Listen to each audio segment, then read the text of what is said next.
Hey guys, it's Wayne Santos, one of the editors over here at CGM, and this week, for Sound Off, I'm actually going to be giving a big ol' salute to Ubisoft, of all people.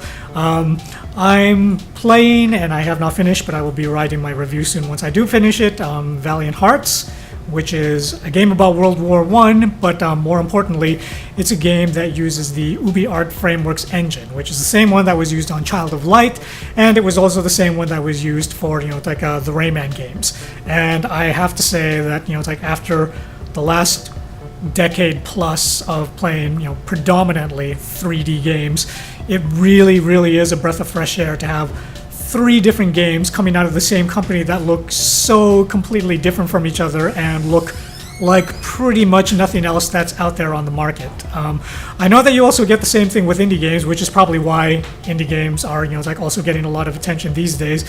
It's just that when you're playing a lot of 3D games using polygons, especially with the fashionable aesthetic these days of predominantly gray and lots of contemporary settings, all the games start to look a bit samey. I mean, if you're playing Grand Theft Auto 5 and you're playing Watch Dogs and somebody just happens to be walking by really quickly, it would actually not be unreasonable for those people to get confused and think that you might be playing the same game.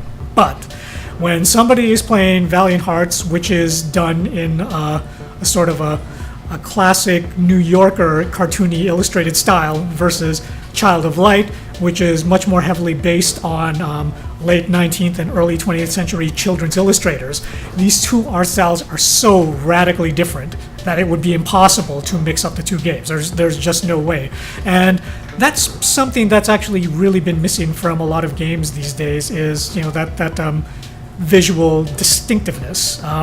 Maybe this is just me being like a cranky old man that was born in the 20th century, but I do think that there's something to be said for the hand-drawn look.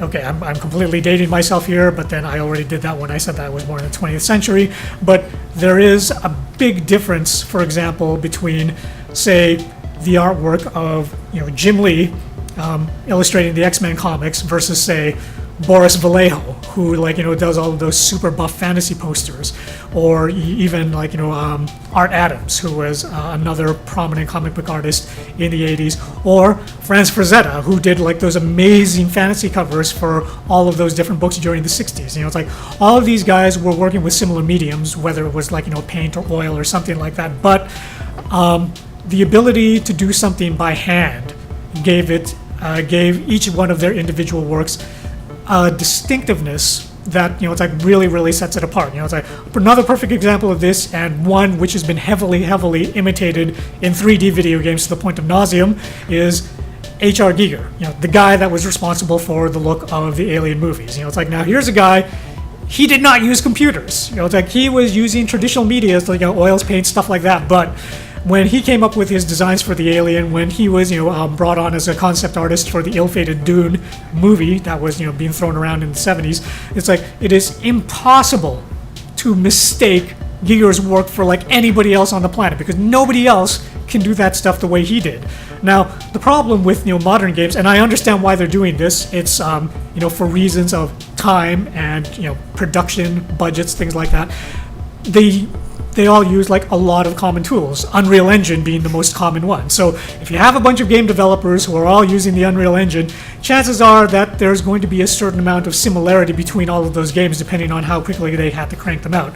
I mean, I know that this is going to make some people angry, but the Arkham series was done using Unreal, and Unreal was also used for Gears of War, and you can see the DNA of the Gears of War series in the aesthetic of the Arkham series, and that's because they had to work within the constraints of that engine if they didn't want to kill themselves trying to come up with a look that nobody else had done before. So to Ubisoft, it's I know that these games, because they're smaller, they're not going to make as much money as your bigger stuff like Assassin's Creed, which quite frankly kind of looks all the same now because of that engine. But when you do something like using the Ubiart framework engine, you get something that people haven't seen before, and maybe people need to see it. So to all of you guys out there, especially to the indie guys that are taking the same path, I would say, it's like, congrats to you. Keep fighting the good fight, because the last thing that I want to see is everything looking like Call of Duty Advanced Warfare. See you.